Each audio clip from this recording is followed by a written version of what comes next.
shows that the U.S. lawmaker must have appended his signature to someone's concocted story.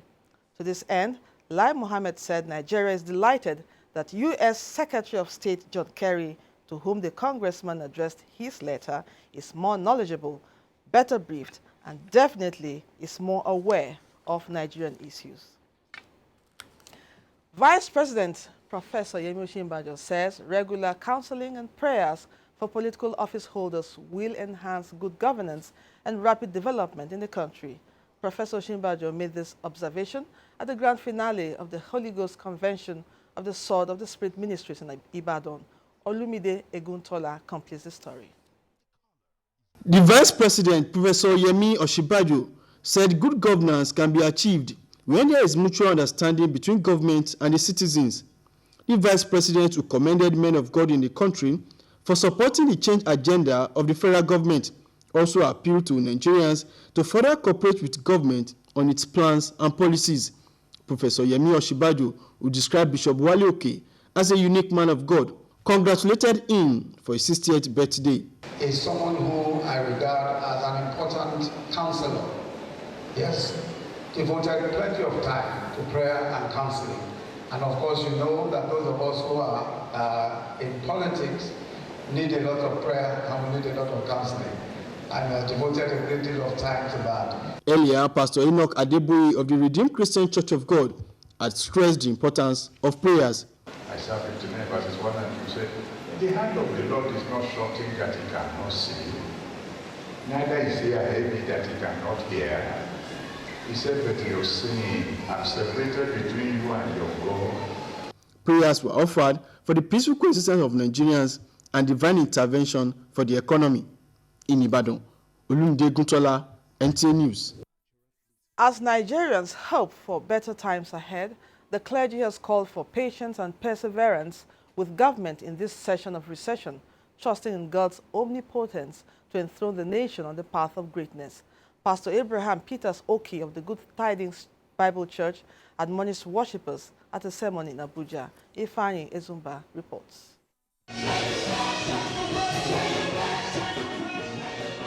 Pastor Abraham Peters Oki, in his text, drawn from the Bible book of Exodus, stressed the importance of patience when seeking God's favor in times of difficulties. It is good for us to know that, in the history of nations, there are times that God will allow famine for a season. It doesn't mean that we're not going to come out, but I want to just talk to Nigerians. We need to be patient. Trust God. If you're serving God, He never lets you down. Serve the Lord your God in your youth. Give it everything it got. Let's just present our body as living sacrifice to the Most High God.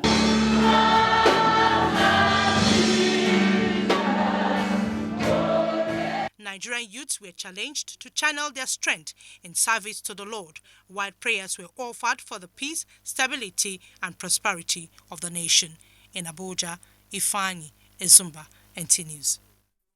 Nigerians have been told to collectively support government's policies and programs to fast-track socio-economic and political growth of the nation. Reverend William Okoye of All Christians Fellowship Mission said this in Abuja while speaking on contemporary social problems and their impact on national development. Basi Taikpan reports.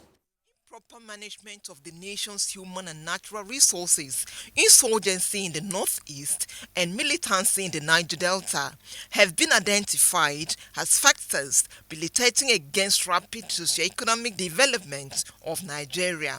Concerned by these challenges, Reverend says the time has come for Nigerians to see peace and national development as a collective responsibility, noting that whatever the country is passing through today is a build-up from successive administrations. Government had their role to play, but we all individually have our role to play. And when each one of us take responsibility to play our role in our own little way and corner, those things add up to bring the stability we are believing God. He advised religious leaders to see themselves as a support system to their members, noting that an idle mind is the devil's workshop. Basi Taikpan, NTA News. Pope Francis officially declares Mother Teresa a saint 19 years after her death. The Catholic Church recognized and honored Mother Teresa for her contributions to the well-being of the poor and destitute. Pope Francis pronounced the rite of canonization at a mass in St. Peter's Square in Vatican City. Musa Baba Aliyu reports. Prayer for divine assistance. And having sought the counsel of many of our brother bishops. After due deliberation and frequent prayer for divine assistance and having sought the counsel of many of our brother bishops, we declare and define Blessed Teresa of Calcutta to be a saint. These are the words of Pope Francis as the Church honored Mother Teresa at a Mass in St. Peter's Square.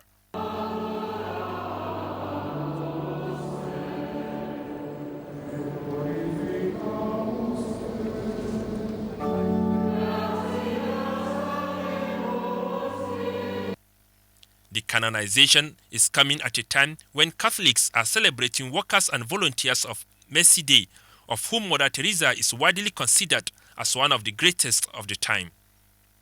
During her lifetime, St. Teresa worked in slums, teaching poor children and treating the sick at homes. She also set up homes for prostitutes, battered women, orphanages, and houses for those suffering from AIDS. At a canonization mass attended by hundreds of missionaries of charity sisters alongside 1,500 homeless people and 13 heads of state and government, the World Catholic family honored Mother Teresa as an icon for the Church. Madre Teresa, in tutta la sua esistenza. John Paul II in 2003 beatified St. Teresa after a first miracle was attributed to her, answering an Indian woman's prayers to cure her brain tumor. Musa Baba Aliyu, NTA News. The Minister of Information and Culture, Alhaji Lai Mohammed, says that the federal government will roll out digital switchover in the Federal Capital Territory, FCT, in October. Lai Mohammed gave the assurance when he featured at the News Agency of Nigeria, NAN, forum in Abuja. The minister said that as part of efforts to fast-track digital switchover in Abuja, government had procured over 200,000 set-top boxes that would be used for the project.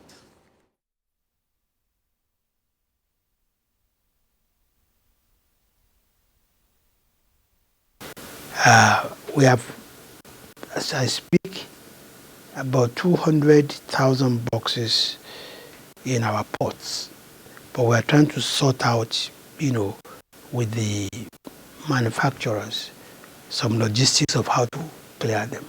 But we're very confident that by October, we're going to roll out in Abuja. Another issue is that we are realigning the business model from the one we inherited, because we want a formula that can work. We want a formula that would be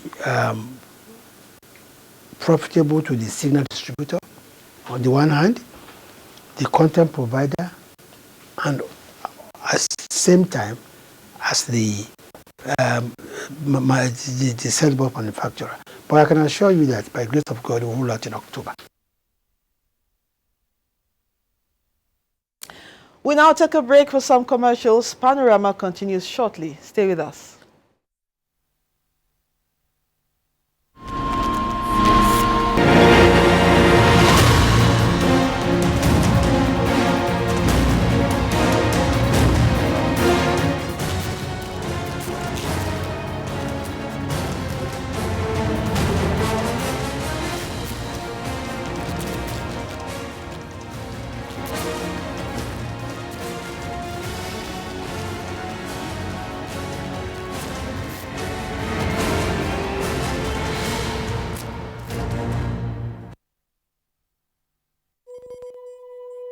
The struggle for independence had been a long and tough one. Our founding fathers and compatriots sacrificed their comfort and even shed their blood. We cannot at this point in history afford to spirit away their sacrifices for immediate but temporary gains of today. Let us emphasize what unites and not what divides us. Working for the unity of purpose with a stronger vision for a better tomorrow. NTA, growing with the nation. Together, no matter where you come from, no matter your religion, we are one. Let's live together. Let's stop fighting each other. Let us live as one. It doesn't matter where you come from, your tribe or religion, man, woman or child. It doesn't matter who you are. Put Nigeria first. No matter where you come from, no matter your religion, we are one. Let's live together. How can we develop when we're always in crisis? Families have become refugees in their country. No matter our differences, show some understanding. No matter where you come from, no matter your religion, we are one. Let's live together. Nigeria, the only country we can train with remarkable potentials to excel. Let us believe in ourselves and change our attitude for the sake of our country and generations unborn. Let us revive our cultural values, which are our essence as a nation. Let us renew the spirit of patriotism and hope in our dear country. Do not take or give bribe. Be punctual always. No more African time. We can't expect to be global citizens and operate on African time. Join the queue. Insist that people are attended to on a first-come basis, no matter who they are or where they come from. Nigeria, good people, great nation.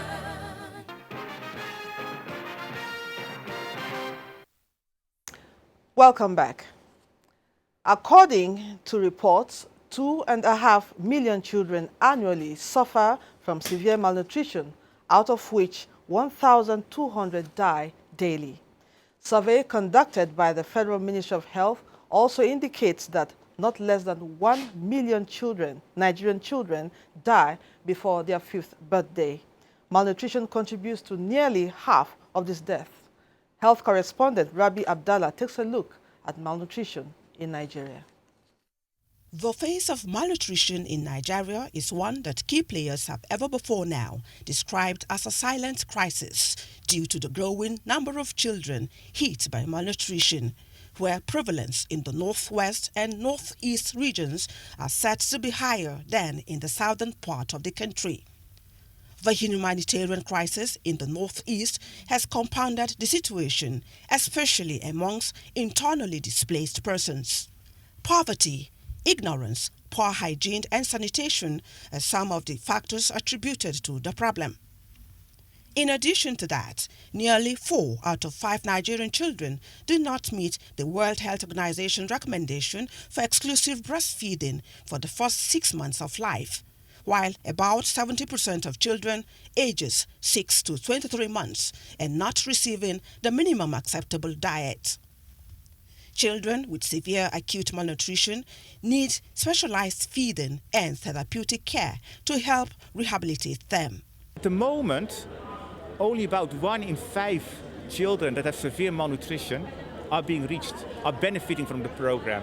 So we need government to invest more to find, at community level, go from house to find which children are malnourished and link them with this treatment, and to have this treatment available. There is a role for everyone in combating malnutrition in the country, as exemplified by the wife of the president, Mrs. Aisha Buhari, through her Get Involved initiative.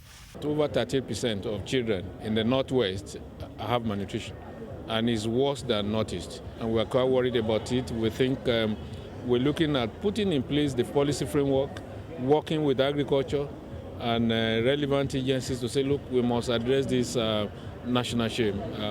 Because when you have malnutrition in children, we're really producing adults who have cerebral malfunction. They are all Nigerian children, but worlds apart.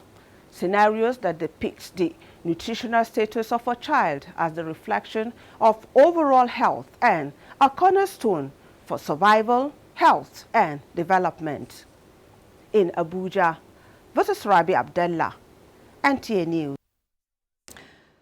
Thanks, Rabi. And now to talk more on this, I'm being joined in the studio by Mrs. Clementina Okoro, FCT Nutrition Coordinator.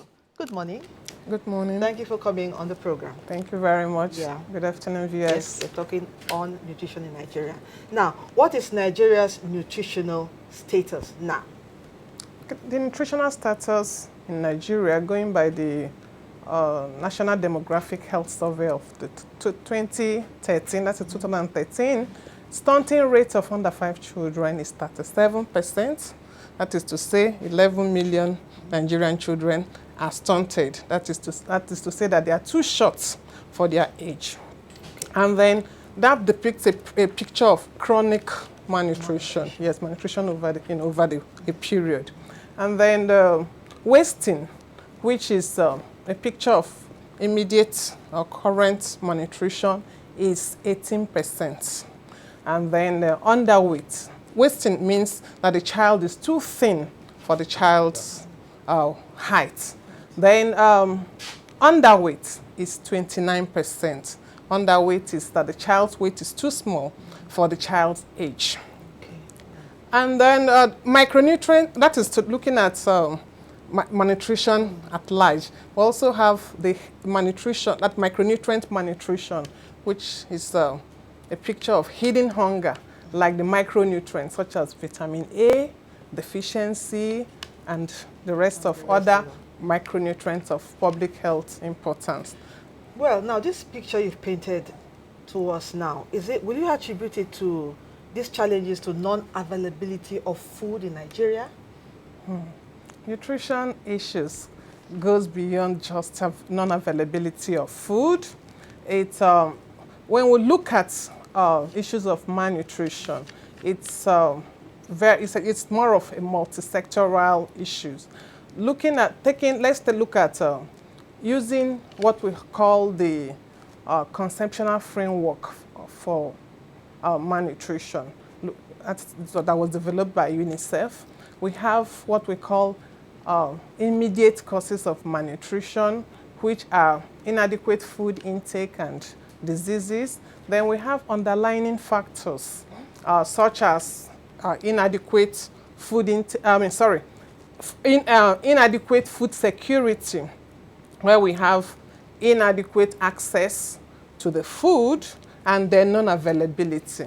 All this brings about inadequate food security. Okay. And then we also have poor caring capacity for the mother and the children, then inadequate health system and poor access to health systems. Okay. Poor hygiene, poor environment, poor water and sanitation. And we also have the basic causes like poverty, which is underlining all of them. Quite a grim picture now. Now you're trying to say Nigeria has a high prevalence rate in child malnutrition, isn't it? Yeah. Now, how do you think this can be addressed? Okay. It can really be addressed using a lot of approaches, like I have said. It's multi-sectoral in nature. So multi-sectoral approaches need to be used to solve issues of malnutrition. Fortunately, Nigeria now has a policy, the policy on food and nutrition.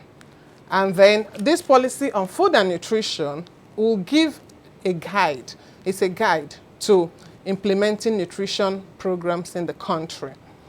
Over the years, there are other guidelines and policies that have been developed by Federal Ministry of Health and other responsible agencies in the country. So if these policies are implemented to the latter, issues of malnutrition would go a long way to help to be reduced. And then there are so many of these guidelines. Take, for instance, the comprehensive package on infant and young child feeding that has been rolled out since 2011. This was developed by the Federal Ministry of Health and other international non-governmental agencies. Okay, now can you just... And then it's the package is to help to improve infant and young child feeding in the country. It's also looking at maternal nutrition because the window of opportunity that exists is from the first 1,000 days of a child's life, which starts from conception to 2 years. because the brain development is it's at the time the brain develops most, optimal, more. 70% of brain development takes place within the period of that pregnancy. And then this package is to be rolled out at all levels, at the national level, at state level, at LGA level, at community levels. So if it is implemented to the letter, let every woman change behavior. It talks about maternal nutrition, it talks about optimal infant and young child feeding, starting from breastfeeding. The exclusive breastfeeding rate in the country is low. It's still at 17%. Well, we hope you can come on the program to talk more on this. We cannot talk enough on malnutrition. Okay. Thank you for coming. Thank you. On Panorama. Wow. Well, that was Clementina Okoro, FCT Nutrition Coordinator. Thank you for coming. Thank you very much. Moving on the news. Wife of the President, Hajia Aisha Buhari, has donated 2 truckloads of relief materials to Yobe State for onward distribution to internally displaced persons and returnees in their various communities. Receiving the items, Yobe State Deputy Governor Abubakar Aliyu appreciated the gesture and appealed for more assistance from the federal government and humanitarian organizations. Mustafa Yusuf Musa reports. Inspecting relief materials at the State Emergency Management Office warehouse located in the premises of Governor's Office, the Yobe State Deputy Governor Abubakar Aliyu said government on his part is making things possible to ensure that all relief materials donated reach the doorstep of the IDPs in their respective communities. Abubakar Aliyu thanked Aisha Muhammad Buhari for motherly concern to the plight of children, less privileged, and the internally displaced persons by reaching out to them food and non-food items to cushion effects of their suffering. We also ask other well-meaning individuals to emulate what Her Excellency, the wife of the President, is doing. The State Deputy Governor also explained that the state government cannot shoulder the responsibilities of reconstructing destroyed property alone, considering the magnitude of destruction and the present economic situation in the state and country in general. Relief materials donated by Aisha Muhammad Buhari through her pet project Future Assured. Damatru Mustafa Yusuf Musa, NTA News. And now sports. Nigeria Professional Football League Week 34 records goals haul as 8th table tennis tournament for lawyers end in Lagos.